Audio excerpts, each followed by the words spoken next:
لیکن وہ انسان اور ہے اور وہ جانور اور ہے. جس جانور پر نبی بیٹھ جائیں، توجہ، جس جانور پر نبی بیٹھ جائیں اس اونٹنی سے خطا نہیں ہوتی. اس اونٹنی کو پھسلانے کے لیے کوئی کر سکتا تھا، چارہ رکھ دیتا، آپ بیٹھ جا میرے گھر نبی مہمان ہے. لیکن چارے دیکھ کر بھی اونٹنی پھسلی نہیں. کیوں؟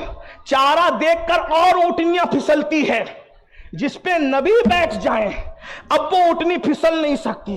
ایک جملے کا اضافہ کر دوں آگے چل کے، توجہ کریں. جس پر نبی سوار ہو جائیں جب وہ اونٹنی کے قدم نہیں پھسلتے تو جن کو نبی اپنے اوپر سوار کر لے ان کے قدم کیسے پھسل سکتے؟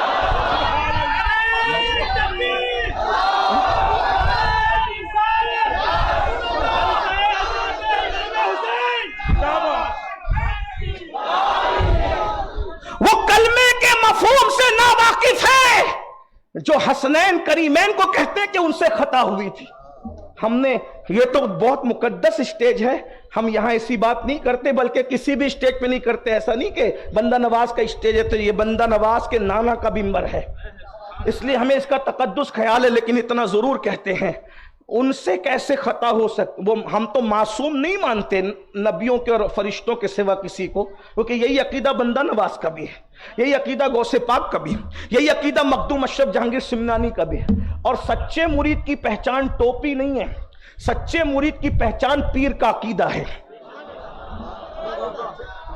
سچے مرید کی پہچان جبے کا کلر نہیں ہے، سچے مرید کی پہچان پیر کا عقیدہ ہے. آپ ٹوپی کسی کلر کی پہنے، لیکن اگر بندہ نواز کے کلر کا عقیدہ سینے سے لگا رکھا ہے تو بندہ نواز کے ساتھ جنت میں جانے کے لیے تیار ہو جاؤ. آپ جبہ کسی کلر کا پہنے، مخدوم اشرف کا رنگ والا عقیدہ اگر آپ نے سینے سے لگا رکھا ہے تو آپ جنت میں جانے کے لیے تیار ہو جاؤ. ورنہ یاد رکھنا اگر ہم ٹوپی کے کلر میں الجھے رہے اور عقیدے کے کلر کو ہم نے ہلکا کر دیا تو نہ یہاں امان ملے گی نہ وہاں امان ملے گی. اس لیے پیر کا سچا وفادار وہی ہے جو مرشد کے عقیدے پر رہے. اللہ اکبر. اور یہی سچائی ہے، پیری مریدی کا مقصد یہی ہے کہ پیر اپنا عقیدہ منتقل کرتا ہے. یہی تو اہل سنت کا ترہ امتیاز ہے، جو میرا عقیدہ وہ میرے پیر کا، اس کے پیر کا، اس کے پیر کا، اس کے پیر کا، اس کے پیر کا، اس کے پیر کا، یہاں تک کہ جب ہم مولا علی تک پہنچتے ہیں تو عقیدے کی کڑیاں ہماری ویسے ہی جڑتی نظر آتی ہے. اللہ اکبر. نئے عقیدے نکالنے والے سمجھ لیں کہ تم کلر میں الجھے رہ جاؤ گے اگر عقیدے سے کٹ گئے تو، اور جو عقیدے سے کٹے گا وہ کبھی نجات حاصل نہیں کر سکتا. اس لیے میری گزارش ہے،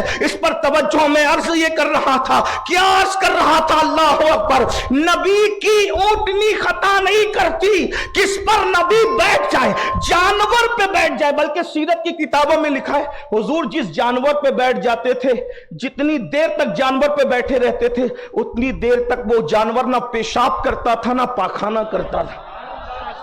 جانور پہ بیٹھ کر بھی ان کو انسان کا شعور عطا کر دے. توجہ کرے، یہ رسول اللہ کا بیٹھنا ہے. جس پہ حضور سوار ہو جائیں وہ خطا نہیں کرتے. جس فاطمہ کو اپنی گود میں سوار کیا ہوگا وہ فاطمۃ الزہرا سے خطا کیسے ہو سکتی ہے؟ یہ الگ عنوان ہے. عرض کیا کر رہا تھا؟ عبد غلطی کرے تو نماز دہرانے کا حکم ہے. عبدہو جلدی کرے، توجہ، عبد کی غلطی گنا رہا ہوں اور عبدہو کی جلدی بتا رہا ہوں. یہی تو بات ہے نا. عبد سے غلطی ہوئی تو نماز دہراؤ، اور غلطی جلدی میں بھی ہوتی ہے اور جلدی نہیں ہوتی ہے تو بھی ہوتی ہے. لیکن یہ عبدہو کی غلطی نہیں ہے، عبدہو کی جلدی ہے. بار بار لوگ کہتے ہیں مدینے والے انتظار کریں، مدینے والے انتظار کریں. حضور علیہ السلام نے 4 رکعت کی نیت کی، جلدی میں 2 رکعت پہ سلام پھیرا. بڑے سے بڑا مفتی، خطیب، ادیب، محدث کچھ بھی ہوتا، غوث، کتب، ابدال کوئی ہوتا، کہا اٹھیے اور دوبارہ نماز پڑھیے. لیکن یہ عبد کی بات ہے، اٹھیے دوبارہ پڑھیے. لیکن جب عبدہو کی بات آئی کا محبوب آپ کے لیے قانون بدل دیں گے. آپ نے جلدی میں کیا نا، آپ نے جلدی میں کیا. اگر کسی کو جلدی نہ بھی ہو اور وہ سفر کرے گا تو وہ تیری ادا کو ادا کرے گا. وہ 4 نہیں پڑھنا، قانون بن گیا 2 ہی پہ سلام پھیر دینا. کیونکہ عبد دیگر، عبدہو چیزیں دیگر. وہ اور ہے، تو خاص ہے. سمجھ میں آیا خاص کا مطلب؟ خاص کا مطلب سمجھ میں آیا؟ وقت ہو جائے تو مجھے اشارہ کر دیجئے گا، مجھے وقت کا بھی خیال ہے، لیکن عنوان میں بڑا پیچھے چل رہا ہوں، جلدی جلدی آگے بڑھتا ہوں. توجہ فرمائیں، اللہ اکبر، توجہ ہے آپ کی. یہ اللہ کا خاص ہے. نظریں اٹھے تو قبلہ بدل جائے، اللہ کا خاص ہے. نظریں اٹھے قبلہ بدل جائے، اللہ کا خاص ہے. نظریں اٹھے قبلہ بدل جائے، اللہ کا خاص ہے. اللہ کا قانون ان کے لیے تبدیل ہو جائے، اللہ کے خاص ہے. اللہ اکبر. کسی نے اللہ کو دیکھا نہیں، اللہ جس کے لیے حجابات اٹھا دے یہ اللہ کا خاص ہے. اور اللہ کا خاص صرف ایک ہی ہے، اور یعنی وہ خصوصیت خاصہ کے مقام پر، اخصل خواص کے مقام پر، سب سے خاص کے مقام پر، عبدہ کی منزل پر اسے آمینہ کا لال محمد رسول اللہ کہتے ہیں. اب دنیا کو پتا چل گیا اگر اللہ کے پاس بگڑی بنانا ہو تو اللہ کے خاص کو لے جانا پڑے گا تو بگڑی بن جائے گی. یہ میں نہیں کہہ رہا ہوں، تفسیر در منصور میں علامہ جلال الدین سیوطی لکھتے ہیں آدم کو جنت سے اتارا، خلیفہ تھے بھائی، عام آدمی نہیں تھے، معصوم تھے، عام آدمی نہیں تھے، سارے انسانوں کے باپ تھے، کسی کے بیٹے نہیں تھے. ہر باپ کسی کا بیٹا ہوتا ہے، یہ ایک ایسا باپ ہے جو کسی کا بیٹا نہیں ہے. ان کو کوئی نہیں کہہ سکتا کہ میں تیرا بھی باپ ہوں، ورنہ ہر باپ کہتا میں تیرا باپ ہوں. غرور اتارنے کے لیے تو نہیں کافی ہے میں تیرا باپ ہوں، یہی ہے نا. لیکن آدم وہ ہے، کوئی کہنے والا نہیں کہ میں تیرا باپ. آدم جو سب کے باپ ہیں، بلکہ ابوت کے بھی باپ ہیں. بس اتنی بات. جو سمجھ گئے، جو نہیں سمجھے اللہ کرے نہ سمجھے، کیونکہ معاملہ بڑا مشکل ہے. یہ ابوت کے بھی باپ ہیں، یہ ابوت کے بھی باپ ہیں. آدم علیہ السلام اترے 200 سال تک یا اللہ یا اللہ یا اللہ کہتے رہے، اللہ نے جواب نہیں دیا. 200 سال تک اللہ نے، در منصور امام سیوطی لکھ رہے ہیں 200 سال تک جواب نہیں دیا. لیکن جیسے کہ اللہ وہ جو تیرا خاص ہے، جس کا نام محمد ہے، اس کا واسطہ مجھے معاف کر دے، تو ندا آتی ہے تو نے کیسے جانا کہ وہ میرا خاص ہے؟ کہ عرش کے پائے پر تیرے نام کے ساتھ اس کا نام، جنت کی حوروں کی پتلیوں پہ تیرے نام کے ساتھ اس کا نام، جنت کی حوروں کی پیشانی پر تیرے نام کے ساتھ اس کا نام. پتا چلا یار کا نام اپنے نام کے ساتھ لکھنا یہ رسم نئی نہیں ہے.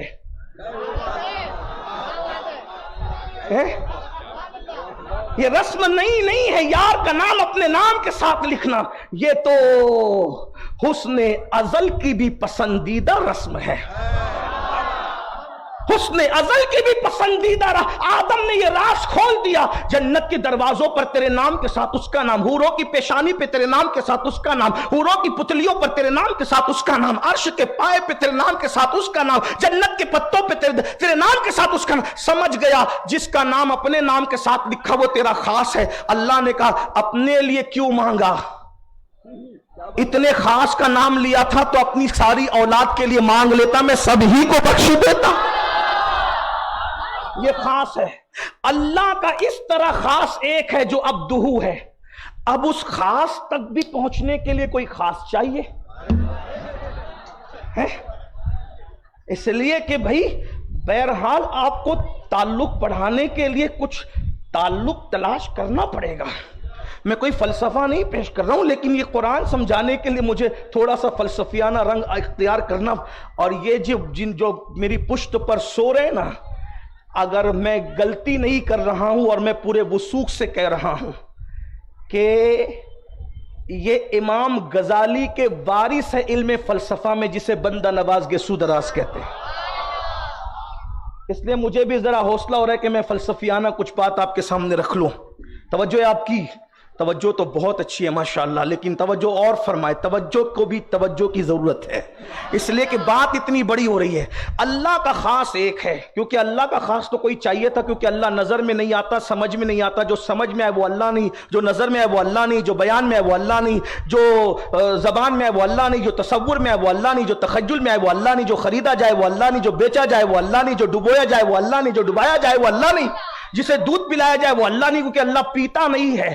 گوبر اور خون کے بیچ میں اللہ دودھ نکال کر کے تمہیں پلاتا ہے. خدا دودھ پینے لگے گا تو پھر مخلوق کا کیا ہوگا؟ اس لیے جو دودھ پیے وہ خدا نہیں، وہ تو پلاتا ہے، اور شان کس شان سے پلاتا ہے کہ گوبر اور خون کے بیچ سے دودھ نکالتا ہے، نہ خون کا رنگ آنے دیتا ہے نہ گوبر کی بدبو آنے دیتا ہے، اسی کو اللہ کہتے ہیں۔ سائغ للشاربین قرآن کہتا ہے، پھر کتنا حلق سے صاف اترتا ہے، جسے ڈاکٹر جس کو سب منع کر دیتے ہیں، 99% مرتبہ ایسا ہوتا ہے کہ ڈاکٹر جس کو سب منع کر دیتے اس کو کہتے ہیں دودھ پیو۔ جب بچہ کچھ قابل نہیں ہوتا کھانے پینے کے تو اس کو دودھ ہی پلایا جاتا ہے، اور دودھ میں ساری غذائیت اللہ نے رکھی ہے اور ساری لذتیں بھی رکھی ہے۔ بہرحال ابھی دودھ کی فضیلت نہیں بیان کر رہا ہوں، لیکن توجہ کریں، تو اللہ دیکھتا نہیں، سناتا نہیں، بیان میں نہیں آتا، زبان میں نہیں آتا بس، لیکن اس کی شان یہ ہے کہ تو دل میں تو آتا ہے، سمجھ میں نہیں آتا، میں جان گیا بس تیری پہچان یہی ہے۔ تو اس کو پانے کے لیے کوئی خاص چاہیے تھا، پھر وہ خاص مل گیا ہمیں، وہ خاص مل گیا۔ ڈاکٹر نے بھی بتا دیا، عالم نے بھی بتا دیا، اقبال نے بھی بتا دیا، بڑے بڑے عالم نے بتا دیا وہ اللہ کے خاص ہیں، لیکن اب یا رسول اللہ آپ خاص ہیں، ہم آپ کو کہاں پائیں؟ اب آپ کا بھی کوئی خاص بتائیے نا۔ تو حضور نے بتایا میرے جو خاص ہیں، خاصتی میرے خاص فاطمہ ہیں، میرے خاص علی ہیں، میرے خاص حسن ہیں، میرے خاص حسین ہیں۔ اب مجھے بتانا پڑے گا کہ یہ نبی کے خاص لوگوں کا مرتبہ کیا ہے، نبی کے خاص لوگوں کا مرتبہ بتانا پڑے گا، اور یہ اردو کی زمین ہے کیونکہ اردو پیدا یہیں سے ہوئی ہے۔ میں اردو کے چند شعر پڑھ کر کے آپ کو قرآن سمجھانے کی کوشش کر رہا ہوں، بڑی دیوانہ کوشش ہے لیکن اللہ کرے کامیاب ہو۔ حضور کا خاص، حضور کا کسی کا خاص کی عظمت کا پتہ کرنے سے پہلے اس کے عام کی اہمیت پتہ کرنی پڑتی ہے۔ جیسے یہ جو دیوڑی ہے نا بندہ نواز کی، اس بندہ نواز کی دیوڑی پر دربان بن کر کے کون کھڑا رہتا ہے یہ چیک کرنا پڑے گا، تو دربان سے دیوڑی کی اہمیت پتہ چلے گی۔ اگر کاشف پاشا جیسی ہستی، مفتی وقار جیسی اور مفتی عبدالرشید جیسی اور یہ بڑے بڑے جو مشائخ ہیں، یہ بندہ نواز کی دیوڑی پر دربان بن کے کھڑے ہیں تو کہتے ہیں یار دربان اتنا قیمتی ہے بندہ نواز کی دیوڑی کا، تو یہ دیوڑی کتنی مضبوط ہوگی اور اندر رہنے والے کی شان کیا ہوگی۔ تو کہا چلو دربان سے پہلے پھر گلی کا پتہ لگاؤ، گلی کتنی قیمتی ہے۔ وہ دور سے آ رہا ہوں، علامہ صاحب تھوڑا معاف کیجئے گا، تھوڑا ٹائم اگر زیادہ ہو تو معاف کرنا، میں اپنے عنوان پہ دیر سے پہنچ رہا ہوں، توجہ کرے لیکن، اور میں تو سبق سنانے کا شوق پورا کر رہا ہوں، اس لیے کہ جلسے تو بہت ملتے ہیں لیکن یہ محفل جس میں بندہ نواز بنفس نفس موجود ہو، میں کہاں سے لاؤں گا یہ محفل؟ بار سن لیجئے، توجہ، دربان، دربان، دربان، گلی، اس سے پتہ چلتا ہے گھر والے کی عظمت کیا ہے۔ اب میں آپ کے سامنے امام اہل سنت کے چند شعر پڑھ رہا ہوں۔ ڈاکٹر صاحب، امام اہل سنت کے حضور کے خاص لوگ، اس کو معلوم کرنا ہے تو پہلے حضور کی گلی معلوم کرو نا کہ حضور کی گلی کی شان کیا ہے۔ اب حضور کی گلی کی کیا شان ہے؟ اگر بندہ نواز کی صحبت آپ لوگ زندہ ہے اور آپ میں اردو موجود ہے تو میں آپ کی توجہ چاہتا ہوں، نبی کے خاص لوگوں کو معلوم کرنے کے لیے پہلے میں نبی کی گلی کا تعارف پیش کرنے لگا ہوں۔ نبی کی گلی کیا ہے؟ تو اہل سنت کا امام اہل سنت کہتے ہیں، 14ویں صدی کا عظیم مجدد کہتا ہے کہ ہے بیتاب جس کے لیے عرش اعظم، بس اہل بیت کی غلامی پیش کرو، توجہ کرنا، ہے بیتاب کس کے لیے؟ ہے بیتاب جس کے لیے عرش اعظم، اللہ کی مخلوق میں بہت بڑی مخلوق، حجم کے اعتبار سے اس سے بڑی مخلوق کوئی نہیں ہے جسے عرش اعظم کہتے ہیں، لیکن وہ عرش اعظم کیا ہے بیتاب جس کے لیے عرش اعظم۔ اگر تھوڑا چیخ لوں میں اپنی دیوانگی میں تو ایک مجذوب سمجھ کر کے چھوڑ دیجئے گا، اس لیے کہ کسی دوست نے کہا اتنا چیختا ہے مر جائے گا، میں نے کہا اس لیے چیختا ہوں کہ بہروں کو بھی نبی اور آل نبی کی عظمت سمجھ میں آ جائے۔ اور رہی بات مرنے کی تو میری تو تمنا ہی یہی ہے کہ میں نبی اور آل نبی کی عظمت بیان کر رہا ہوں اور اسی وقت میری روح کفس سے پرواز کر جائے. یہ میرا دنیا میں آنے کا مقصد پورا ہو جائے گا. جس دن تمہیں سمجھ میں آئے گا کہ اہل بیت کیا ہے, اس دن میری طرح تم بھی راستوں پہ چیخو گے, چلاؤ گے اللہ. اور یاد رکھنا اللہ اللہ فرزانے نہیں چلاتے, ہمیشہ چوٹ لگے ہوئے دیوانے چلایا کرتے ہیں. تو اگر یہ چیخ ہے تو یہ کسی نہ کسی دیوانگی کی نشانی ہے. لیکن مجھے آپ کی سند کی ضرورت نہیں. کسی نے کہا کبھی سوچ تو چلانے سے چہرے کے خد و خال بھی بگڑتے ہیں. میں نے کہا چہرے کے خد و خال اگر چیختے وقت بگڑ جائیں, دیوانوں کو کب پرواہ ہوتی ہے کہ میں کیسا لگ رہا ہوں؟ مجھے کیسے لگنے سے کیا, مجھے تو وہاں کی فکر ہے کہ وہاں کیسا لگ رہا ہوں. اگر ایک بار بقی سے سیدہ نے مسکرا دیا, میری نسلوں کا بیڑا پار ہو جائے گا. ایک بار نجف اشرف سے میرے مولا نے مسکرا دیا, میری نسلوں کا بیڑا پار ہو جائے گا. اللہ. اور یاد رکھنا یہ وہ خاندان ہے کہ کسی کا احسان باقی نہیں رکھتے. جو ان کی ہلکی سی تعریف کرتا ہے یہ اس کے ڈنکے بجا دیتے ہیں. اور جہاں تک کوئی یہ نہ سمجھے کہ ہم احسان کرتے ہیں, تعریف کے محتاج نہیں آل محمد. فوٹو پھولوں کو کبھی عطر لگایا نہیں جاتا. توجہ سے سنے, نبی کی گلی کی شان ہے بیتاب جس کے لیے عرش اعظم ہے, بیتاب جس کے لیے عرش اعظم. وہ اس راہ روے نامکاں کی گلی ہے. نبی جس گلی میں چلتے ہیں, نبی جس گلی میں چلتے ہیں, نبی جس گلی میں چلتے ہیں, اس گلی کے لیے جو بیتاب ہے اس کو عرش کہتے ہیں. اب بتاؤ جب نبی کی گلی کے لیے عرش بیتاب ہے تو نبی کی دیوڑی کی کیا شان ہوگی, اس پر دربان کون ہوگا؟ تو کہتے ہیں تیرے در کا دربان ہے جبریل اعظم, تیرے در کا دربان ہے جبریل اعظم. نبی کے خاص لوگوں کا ذکر ہو رہا ہے. افضل و مفضولیت کی بحث نہیں, صرف فضائل پڑھ رہا ہوں. نبی کے در کا دربان کسے کہتے ہیں؟ سدرا کے مکین کو نبی کے در کا دربان کہتے ہیں. امام اہل سنت کہتے ہیں تیرے در کا دربان ہے جبریل اعظم, تیرا مدح ہر رسول و ولی ہے. جب بتاؤ گلی کے لیے عرش بیتاب ہو, چوکھٹ پہ جبریل دربان ہو.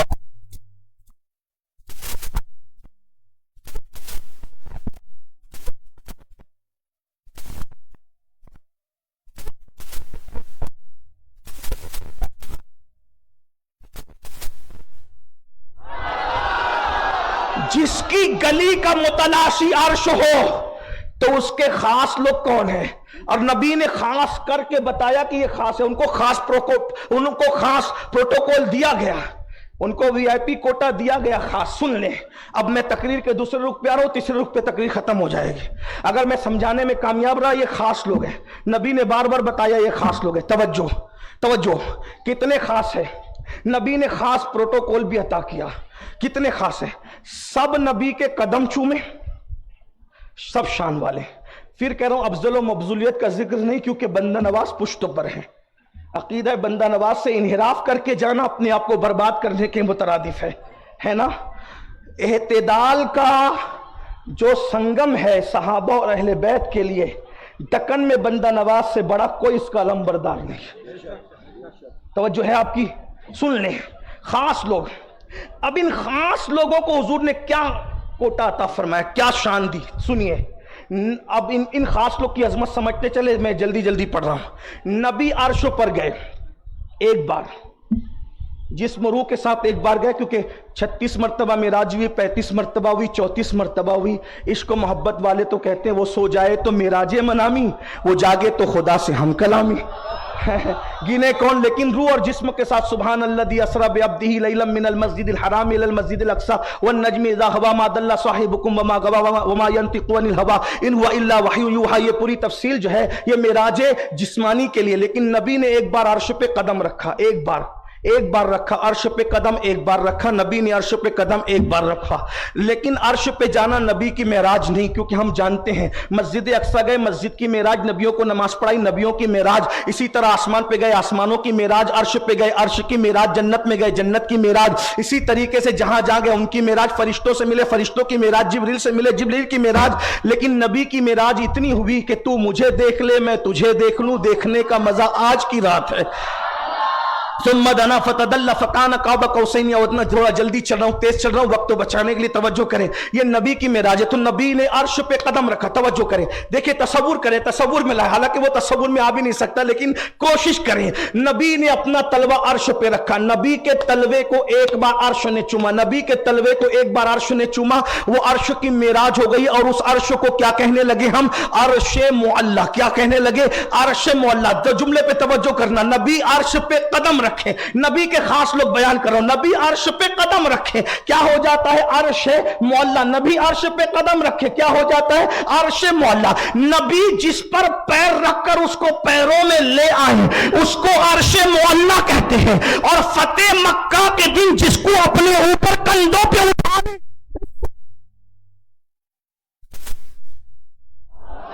فرق سمجھے، فرق سمجھے، عرش پہ پیر ہے تو وہ معلی ہے، اور جس کو اپنے کندھوں پہ اٹھا لیے وہ علی ولی اللہ ہے، لیکن علی ولی اللہ کلمے کا جز نہیں ہے مگر ہمارے عقیدے کا حصہ ضرور ہے۔ کیا ہستی ہے علی ولی اللہ؟ علی مرتضی کیا ہستی ہے؟ ولایت حضور علیہ السلام نے دی، جس کا میں محبوب ہوں اس کا علی محبوب ہے۔ کیا شان عطا کی؟ میرے خاص لوگ کو خاص مقام ملتا ہے کہ نہیں ملتا؟ تو کیا خاص مقام دیا؟ ترمذی کی روایت، فرمایا جس کے دروازے مسجد نبوی میں کھلتے ہیں سب کے دروازے بند کر دیے جائیں، صرف 2 دروازے کھلیں گے، یا تو نبی کا دروازہ کھلے گا یا تو کی حالت میں کوئی مسجد میں نہیں آ سکتا، جو جنابت کی حالت میں مسجد میں آئے گا یا تو وہ اللہ کا رسول ہوگا جسے محمد رسول اللہ کہتے ہیں، یا تو وہ اللہ کا ولی ہوگا جسے علی کہتے ہیں۔ خاص درجہ دیا نبی کے خاص لوگ۔ ایک اور مثال دے دوں، نبی کے خاص لوگ کی خاص بات، کن کا ذکر لے کے بیٹھے ہو تمہیں پتہ نہیں ہے، جس دن پتہ چلے گا۔ میدان محشر ہے، سب نفسی نفسی کہہ رہے ہیں، اس وقت سب کی اماں گزرے گی، سب کے ابا گزریں گے، سب کے تایا چچا سب گزریں گے، کوئی کسی کی خبر نہیں ہوگی، کسی کو کسی کی خبر نہیں ہوگی، کوئی کسی کو پہچانے گا نہیں، اور وہ محشر ہے، وہ جلسہ نہیں ہے، استقبال جلسوں میں ہوتے ہیں، محشر میں نہیں ہوتے۔ مرتبے جلسوں میں بیان ہوتے ہیں، محشر میں نہیں۔ محشر کو محشر اس لیے کہتے ہیں کہ وہاں سب نفسی نفسی، محشر اس لیے یوم یقوم الروح والملائکہ صفا لا یتکلمون الا من اذن۔ پھر کہہ رہا ہوں افضلیت نہیں پڑھ رہا ہوں، صرف فضائل پڑھ رہا ہوں، اس کا خیال کرنا۔ محشر میں کون پٹھان تھا، کون مغل تھا، کون کیا تھا، عالم تھا، مفتی تھا، ڈاکٹر تھا، انجینئر تھا، خطیب تھا، ادیب تھا، پیر تھا، مرید تھا، یہ تھا، کچھ نہیں، سب کھڑے رہو، چلو سب کھڑے ہیں، نفسی نفسی، ماں بیٹے کو نہیں پہچانتی، بیٹا ماں کو نہیں پہچانتا، یہ منظر ہے نا، سب کو پتا ہے۔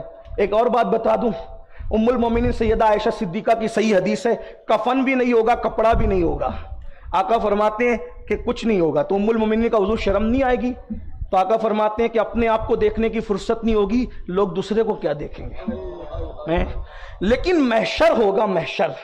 اب اس محشر میں خاص لوگوں کی شان، محشر میں خاص لوگوں کی خاص شان، مفہوم مخالف مراد نہیں لینا آپ، لیکن خاص لوگوں کی کیا خاص شان، کیا شان ہے؟